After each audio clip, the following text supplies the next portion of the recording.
Hi everyone, welcome to week 2. Congratulations on completing module 1 of the class. It was really great to see you all in our first class session, and I really appreciate your willingness to be vulnerable and to share some really personal information with the rest of us. I hope that that session got your creative juices flowing and you're starting to think about potential topics for your PIQs and some of those prompts that we've been looking at.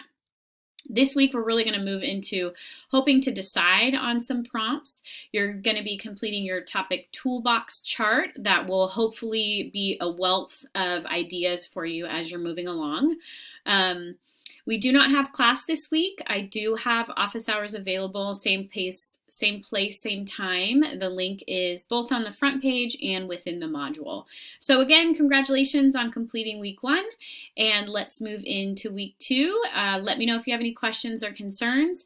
You can contact me through the Canvas inbox, and we can meet in one-on-one appointments as well, or I will see you in office hours. All right, let's get started.